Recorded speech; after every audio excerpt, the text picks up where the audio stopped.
thank you. And good evening, Timisoara. I'm really happy to be here. It's my third time speaking at CodeCamp in 3 cities now. So it's the first time in Timisoara. I'm really happy to be part of this wonderful track. So, as already said, I'm also one of the co-founders of Cluj JavaScripters, our JavaScript community from Cluj. So, at any time you find yourselves in our beautiful city, please stop by one of our meetups. We'd love to see you there. And we also, as Cassie already mentioned at the beginning of the day, we have our now, let's say, yearly event now, which had the first edition in 2017, JS Heroes. Next year we're organizing it in April, 18th, 20th April. So look it up, grab your tickets. We'll be more than happy to see you there. And that's about it. So I want to talk today about performance, and the reason why I titled this Game of Performance is because I made this parallel of what Cersei Lannister was saying. Like, when you play the game of performance, you win or you die. And the way I see this is that once you enter that rabbit hole, once you start going into details, going into trying to optimize, squeeze the performance out of your web applications, you get to you either win, you either get something, you get a return of investment, or you die. You're wasted. There's no turning back. And another parallel would be that once you start doing it, you will continuously do it, because it will start to be part of your like your regular approach, a regular way of working. So I like to start with a parallel which I must admit is not original. I watched the video at once, and it occurred to me it's a very nice parallel. And I'm also a very big fan of Formula One. Is anyone else here? Fan? Okay, yeah. That boring sport, yeah. So this is the Williams F1 pit stop crew, and they are performing a pit stop. They're basically replacing the 4 tires of a car during the race, right? And currently they hold a record for 1.92 seconds. This is the fastest recorded pit stop in history of Formula One. And I was thinking, and I was looking then at performance on the website, right? And after 1.92 seconds, this is what we show to the users most of the times, right? In case you didn't know, this is actually the most downloaded image on the internet. So, yeah, this is a problem. And here are a couple of stats. On a desktop or a laptop, we get between 3 and 7 seconds average load time for a web page. On the mobile device, on a 3G network, we get between 10 and 25 seconds. And usually we ship around 420 kilobytes of JavaScript. And these stats are taken from httparchive.org. This is, you might say, okay, depends on where users are from, right? But I think the mobile here is the most important thing, because here are some other stats. You might already know this, right? Mobile users now have surpassed the number of users of desktop applications. But this is just taking into account one-to-one comparisons between the two. But also important and a very interesting like stat I found out is the number, the ratio of time that users spend on mobile versus desktop. Right? And you can see that even if the user has a laptop or a PC and a mobile phone, right, and they count as one in the initial statistic, so it's equal gain. But actually, in terms of actual time they spent on them, the mobile is much more. There's much more time of that, right? In the US, it's 71%. In Italy, 64%, and it's one of the lowest. In developing countries like Indonesia, it's 91% of the time. So mobile performance pretty much drives what we want to achieve in general in web performance, because that's where the pain is. That's where we have the low network, the low the 3G networks or even 2G networks in some countries. That's where we have lower performances in terms of CPU. Because okay, a mobile phone is like whatever, octa-core, it never matches the performance of a laptop or a desktop system. Okay, bear with me with this comparison, it's very silly. Let's try to plot the performance of JavaScript against the performance of networks, right? Just to have an idea of how things evolved on the web, where we are today. And if we start from 1995 approximately, we plot network against JavaScript. And at the beginning, even though networks weren't that advanced in the late 90s and the beginning of the 21st century, still JavaScript was the pain, right? JavaScript was the bottleneck. You wouldn't be able to run too much JavaScript on your website without affecting the performance of your users. So at this time, we were used to doing server-rendered applications, right? This was the age of PHP. This is when frameworks like Ruby on Rails started, like ASP.NET, like whatever, any other server-rendered framework. But then things took a turn, and all these JavaScript engines started evolving. We have the great browser wars starting from 2008. And at a certain point, and this, of course, we started first with Ajax, right? More and more JavaScript being run on the client side. And then there's this tipping point where single-page applications appeared. When people realized, hey, we can actually now leverage the performance of JavaScript, and we can make our apps faster compared to traditional applications. We can run everything in JavaScript. Okay. It started this trend of JavaScript frameworks and more JavaScript being run on the client. And then as we get to present days, and network is somehow stagnating because we get to a more global usage of the internet, right? We get to countries where speed is not, we don't have fiber wire, we don't have a very fast internet. So in average, like internet speed stagnates, whereas JavaScript continues to push further and further with the new versions of V8 and other implementations of the engine. And at this point, we started realizing that hey, let's not just do single-page applications, because we pay that price up front, right? We have to load our entire app. We have to load this huge, like I said, 420 kilobytes in average of JavaScript. Let's do both server-side render and then use it as a single-page application. And this is the modern concept of universal app, right? And this is what I'm trying to focus on performance on universal apps in general. A few of the things that I will showcase today, I tried them out like in the past year or so, while working with my team on one of our applications, e-commerce website, which has exactly this setup. It's a universal app written with React, server rendered, and then shipped to the users. Okay. Now, in order to understand what the game of performance is and how to break down performance on the web, I have here my assistant Alice. And Cassian is already laughing because she knows Alice from my previous talk. And Alice starts the game of performance, and she realizes that there are 3 rounds to this game. First, you have to fight with the browser. Then you fight with your app size. And finally, you fight with JavaScript. And we're going to take these rounds, and we're going to go through a lot of tips and tricks of what things we can improve on each part of this system in order to see how we can make our apps faster. So round 1 is Alice against the browser, against how the browser will render our website, against how we get to that initial view for the user. Let's recap how the browsers work against the server.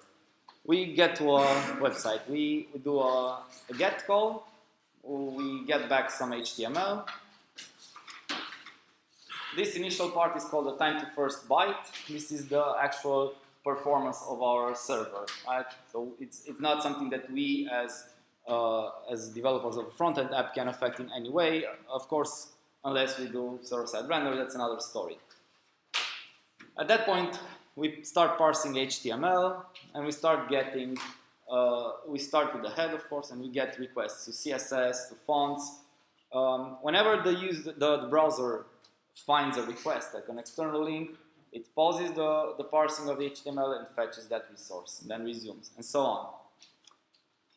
At a certain point, we have the DOM ready event at which the HTML is parsed. We get back the CSS and the fonts, and we get the paint CSS part.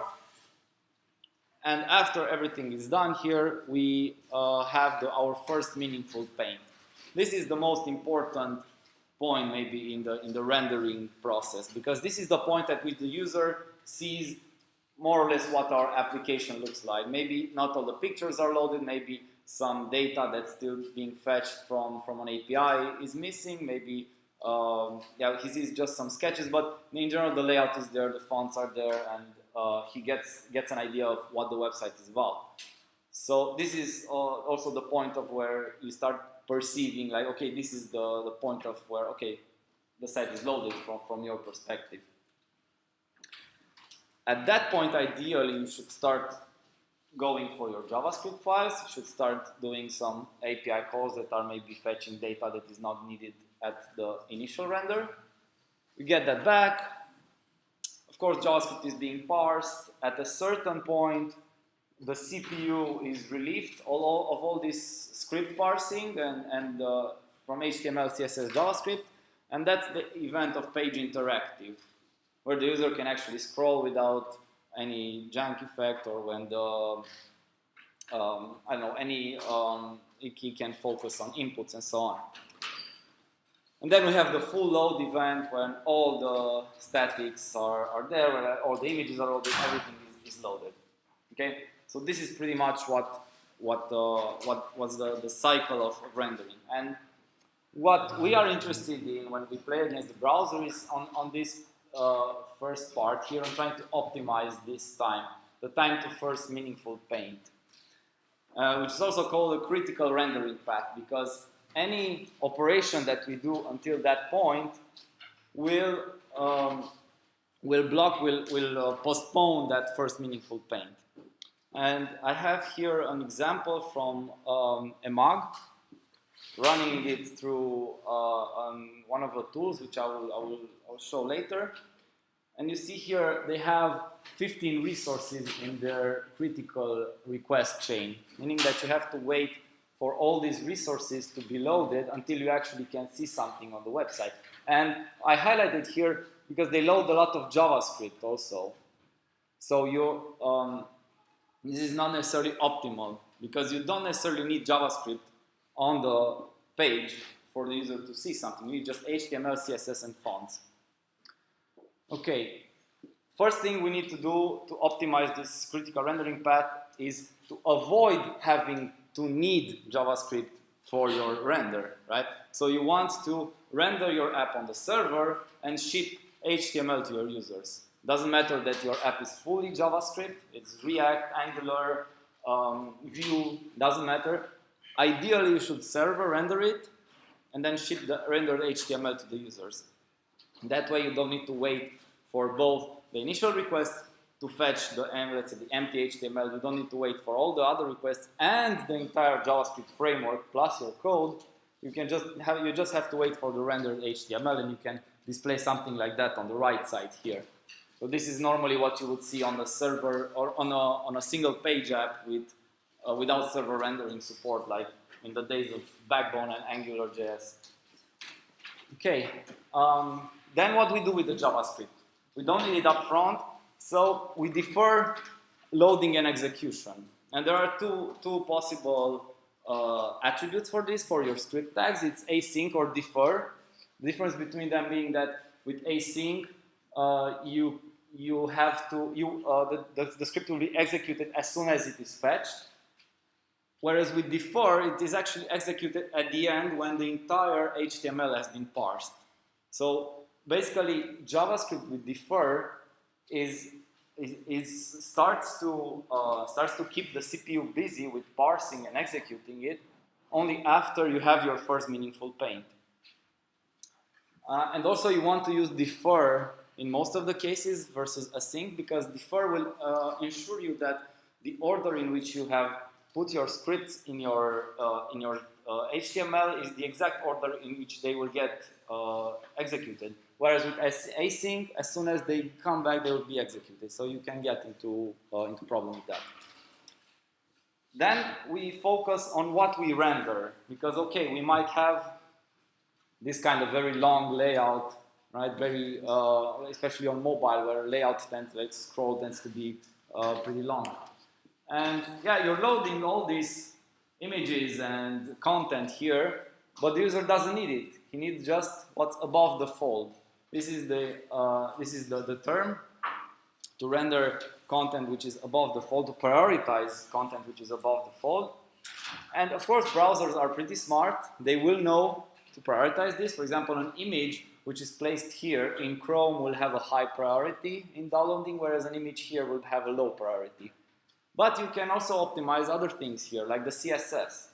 You can, in theory, it's not something very easy to do, but you can do it if you really have a performance problem there. You could just extract the CSS that is used to render this part here, inline it in your HTML, and then the rest of the CSS can be deferred for later, can be loaded with an async script from your HTML. So you can even better optimize that time to first byte by just fetching the HTML which comes with the CSS by itself. Okay, link preload is a very nice feature that you can now use in most of the browsers, which will also help with establishing priorities of what things are downloaded over the wire. So you see here a few examples with preload. You can say that, okay, I want to preload the CSS, I want to preload the fonts. And for example, the fonts is a very good example, because there are a lot of cases in which your fonts are in your CSS. So you have to fetch CSS, you have to wait for it to be here, then you have to parse it, then you find some fonts, and then you have to fetch the fonts. Whereas with preload, the fonts are fetched up front, because you tell the browser, okay, I'm going to need this. I'm 100% sure that I'm going to need this, so just optimize this for me, fetch them as soon as you can. And you can also use preload. It's another example which I haven't tried, but sounds reasonable to load images based on media queries, also preloading them. And what you affect by this is basically this column here in the network tab in Chrome DevTools. You can actually toggle it on, off. If you right-click on the table here, it's not on by default, but it will show you how your resources are prioritized by the browser. And you will see, if you use link preload, how your resources, the ones that you do with preload, they get the highest priority here. Okay, moving on. Final thing about how you work with the browser is not necessarily related to the browser, but is HTTP2. I'm curious how many people are using HTTP2 today in your applications. Okay, then I'm curious why people are not using HTTP2, because it has now full browsers, almost full browser support. It has fallback to HTTP1, so it doesn't hurt. And I think most of the common server implementations like Apache or Nginx are already supporting HTTP2 in production environments. I think we switched over a year ago, and you can immediately see the differences, because you get this kind of waterfall chart. This is called the waterfall chart, where you see all your resources, how they are fetched one after another. With HTTP1, you would see you see here we have the same domain for all of them. For HTTP 1, you have maximum 4 resources per subdomain allowed to run in parallel. This is the way I think in which the network protocol was implemented. HTTP 2 has this multiplexing technology which allows you basically to download in parallel all your resources here. So in waterfalls that are using HTTP 2, you will see this kind of effect that all your resources are starting to be downloaded in parallel. And it's, of course, it gets the waterfall to a much narrow section, so your website loads faster. Okay, we are done with the browser, and at this point, we are pretty much, I think, I added these 3 rounds in the order of the importance, and not necessarily in the order of the importance, but in the order of how easy it is to do some changes and how big impact those changes have. As we move on, there are things that get more complicated maybe and with less impact. So bear in mind that making sure that you have a very good friendly relationship with the browser as you load your application will impact your performance a lot in the modern web. So now about app size. There's a lot of debate whether the size of your application matters or not. And I found this very nice article that the average web page is now the size of the original Doom game. And yeah, there's also there's a website that I think compares the size of your website to like famous Russian novelists, like how big is the entire text poem, and apparently, yeah, the websites are bigger than the entire novel. So this is how you know that size matters. If you look at the profiling in a browser, for example, this is from Chrome DevTools. If you profile how your websites load, you will see that a lot of time is spent on scripting, which is fetching and executing the scripts on your website. And 2 seconds, 2.2 seconds is quite a lot to parse for parsing JavaScript. For that time, basically your CPU is at full capacity most of the times, so you will have no interactivity on your website.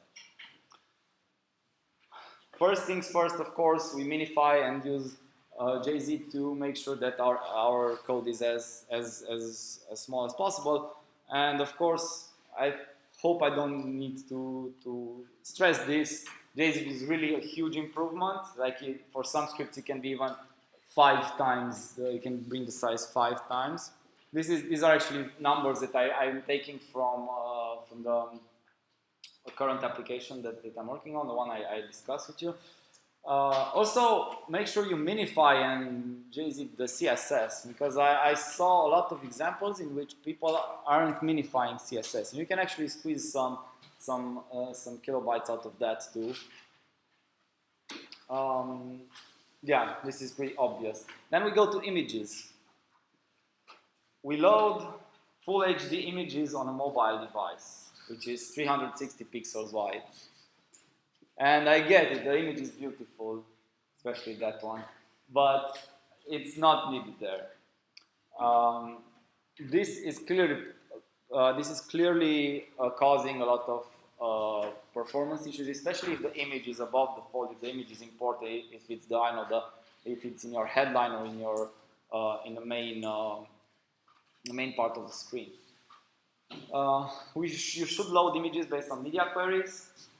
One example was with preload, for example, but of course you can use just regular media queries to load separate images. We can defer loading of images which are here below the fold. This is I didn't put it here, but there's a very nice API that was standardized now. It's available now in Chrome, Mozilla, and Safari, which is called Intersection Observer. This will allow you to basically, it will notify you when the element starts to be in the viewport. So you can actually implement yourself some very nice strategies of deferring the images, the load of the images. By the time the user starts scrolling, when you can actually specify that, okay, when my element is 100 pixels from being scrolled into viewport, then actually put the source attribute for the image and then only fetch it. So you can do actually pretty interesting optimizations with that. And of course, you could do that with other older APIs, but this is why intersection observer is important, because it's very optimized for this. Finally, we can go a step further, and you can compress your images aggressively with one of the formats that are common now from Google and Mozilla. But the problem with this is that, as far as I know, WebP is only supported in Chrome, and Mozilla also has a format that's only supported in Firefox, so it's not really an option for cross-browser. However, WebP is really amazing. I tried it on a few images. Like it gets from 200 kilobytes to 50 kilobytes, and it looks the same. So it is a lossy compression, but it's really amazing. It's made for, of course, for rendering in the browser. Okay, then we get to the code part. Okay, we tried to get our app as sized as low as possible, but it's still pretty big app. A lot of routes, a lot of interaction, a lot of pages. So we do code splitting. We know that when the user loads the main page, he doesn't need code that's used in the account part or code that is used for the checkout. This would be an e-commerce application. So instead of loading 300 kilobytes, we load just this bundle, which is half the size, and we load these at a later stage. Now, you may notice that the total size of our app now is greater than the original size. And this is the price you have to pay, of course, with doing code splitting. And you do it with the dynamic imports syntax, which is in stage 3 as an ECMAScript feature and will be standardized, I think, next year. It's already supported in a lot of browsers. And of course, Webpack supports it out of the box. It will create you can do chunk-based routing in Webpack, and you can optimize exactly what part of your app to load on each page of your application. So this can be very convenient, especially in this kind of situations where you have big modules that are not needed up front when your user loads the application. Next thing you can do is tree shaking, which is a very trendy term in the JavaScript ecosystem, but it's very easy and it's very easy to implement, of course. It's about making sure that you don't do this, you don't tie up your functions or your modules together with a kind of default export, which means that when I want to use the add function, I'm automatically importing the multiply function here. If I'm using this kind of syntax, and I do named export for each of my functions, then I can individually, of course, load just what I need in my models. Of course, this is a very trivial example. You want to do the thing on the right side, but you should bear this in mind, for example, when using libraries like Lodash or Moment or others that are that are pretty big and you don't actually need them, you just need some bits of them. And of course, tree shaking can be done with Webpack, works out of the box. It just most of the time you don't need to worry about it. Okay, now how about managing those dependencies? Because we mentioned about Lodash. So this is print screen of. Actually, I can also show you how it looks in the real. Where is it? No, it's here. So this is the Webpack bundle analyzer, which will generate this HTML, which is the exact map of your entire dependencies in the application. So you can scroll in here and you can see all your modules, how they are requested by, how they are needed by from one module to another. And this is a very nice tool because you get you start understanding what you actually ship to your users, right? You don't have just a JavaScript file that you don't know what the hell Webpack bundles or whatever node npm dependencies you have. You understand exactly. And the nice part is that, of course, the size of these boxes are proportionate to the size in kilobytes. And you have the size in kilobytes, you have the original size, the parsed size, which is minified one, and the gzip one. So yeah, you can use this to just start to be aware of what you're shipping to your users. Now, what we did, for example, but I'm going to move a bit faster now because I'm running out of time. We have to be careful with dependencies which are pretty big, like Lodash, Moment.js. If you need just a couple of functionalities from them, implement them yourself. It's not that bad. You learn some new stuff on the road. We rewrote some of the libraries. We just didn't like that, for example, React Date Picker is 25 kilobytes, gzip, and we implemented our version in 3 kilobytes. React Slick, which is a carousel thing, we implemented in 3 kilobytes. And these are, like I said, you start getting into more, not advanced, more tedious things. You have to work more to get less, but in case you want it, this is the only way you can do it. Or another tool that I like is this add-on to VS Code, which will tell you next to the package that you're importing the size of it, just so you're aware how much shit you are basically shipping to your users. Use lightweight alternatives in case React. In case you're using React, you can use Preact, you can use Inferno, Riot, all sorts of. Like, there's even a hyper app, not sure if you know it, is a 1 kilobyte framework, 1 kilobyte minified and gzip, and it has also it's React and Redux in it, so it's pretty crazy. Okay, and lastly, you can measure your coverage. This is a very nice thing you can also do now in Chrome. I think since Chrome 60, you can measure the coverage. You can see in your JS and your CSS files, you can basically profile your website, and as you navigate through it, and you get to see, okay, maybe I'm not using half of that JavaScript. Why is that? That can be an important metric. Okay, we move to round 3. First thing to fight the JavaScript, right, the code. Now we get to the performance of the actual code, right? You write clean and efficient code. Right, and that's the best thing you can do, right? Now, I mean, what I really want to mean here is that it's very rarely you have to actually get down deep and actually go into the code and do some micro optimization. You just have to make sure that you respect some general rules, some good practices of the community, and it's pretty much enough for 99.9% of the situations. And except, of course, if you're the React core team and you need to rewrite the stack implementation with Fiber. So what you can do, you can limit DOM interaction, use tools, libraries, frameworks like React, Angular, Vue, Vanilla, JavaScript if you really want to. But I put a star there because even if you use Vanilla JavaScript, you have to still make sure you don't do too much DOM manipulation, because that's the reason why these frameworks here outperform these ones here. Of course, don't need to mention this. This is because of virtual DOM, and I think it was already stressed today in the other talks.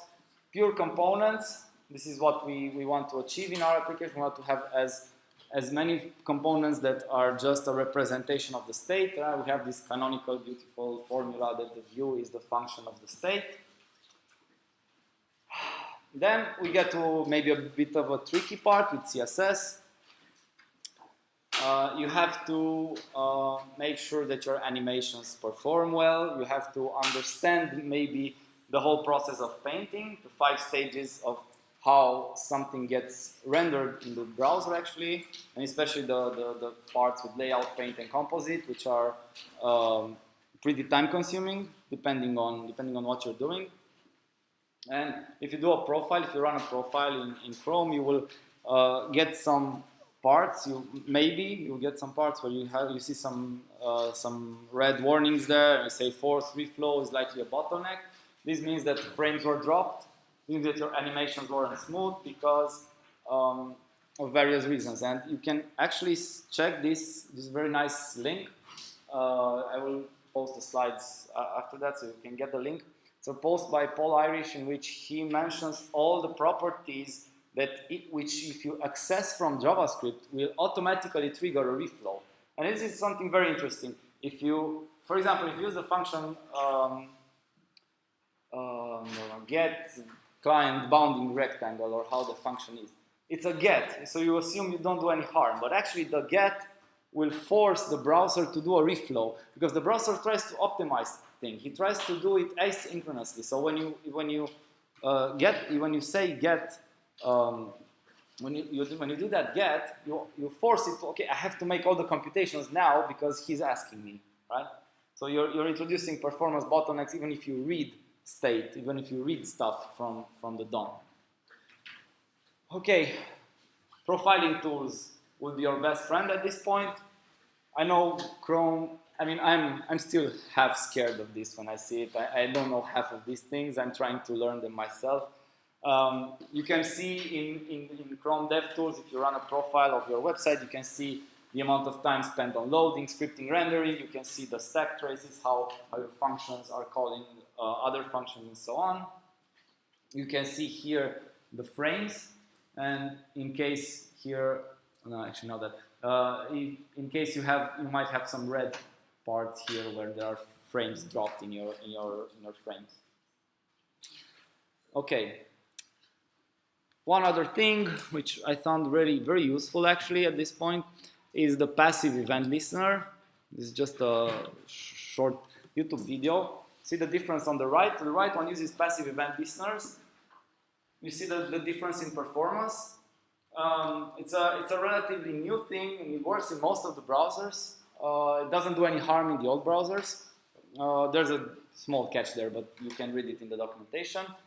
And the nice part with this is that you only have to check for your touch start or your scroll events, and just set them passive true. And the optimization here is that you cannot do prevent default on this, right? This is a passive event listener will always perform the action, and without giving the user the ability to do prevent default, the browser can actually optimize the entire flow of the event. So yeah, this is it. Okay, let me focus on this. Okay, bonus round. Looking into the future, we've been through 3 major parts, right? Against browsers, app size, and the JavaScript itself as a as a language. In the future, Alice might tackle the web app manifest service worker, which are part of the progressive web apps direction, and can also tackle WebAssembly as a thing for improving performance. Just wanted to stress this out because I haven't touched them at all, but they are there. They are, let's say, the future, but some say they are the present. So anyway, just keep in mind that there will always be work to do in the realm of performance. Just a quick going through some tools. Google Lighthouse is your best friend. It's an extension. Now I think it's already integrated into Chrome since from 60. You can have all sorts of nice audits on performance, progressive web apps, accessibility, and best practices. Chrome DevTools, of course, with the network performance and audits tabs. These are the ones that you're interested in. We've already been through some of the features. GTmetrix is a very nice tool that you can use to scan your websites and go through to check all sorts of things, from the waterfall charts to the total page size and so on. And if you want to get really corporate, you can do Calibre app, which is not free, but you can have monitors and alerts and use it on multiple instances and so on. I tried it as a trial. It's very nice, but of course it comes with a price. Now, just one question before I end. when do I have time for this, right? This is, I think, this would have been the first question, if not. I think ideally, we as developers are starting to write code, and now we are at the point where we understand that we also can write tests, right? We write tests is part of the natural way of doing things. We don't, like 5 years ago, people would say, oh, why would you write tests? Like, you just ship the code, deliver it, and it's there. Now it's like a pretty standard thing to write tests. And I think on top of that, come other things like security, UX, and performance. And this is where you have the time. This is where you need to improve this ladder of software quality. If we don't pay attention to these three also, we just write the code, test it, and ship it, we don't evolve, we don't create quality software, basically. So this is where I think performance comes into place. It's on top of things. It's a daily activity. Of course, you don't do it on every day, but it's something that potentially you could do it every day, depending on how you work, what you work, and what kind of features you implement. Thank you very much.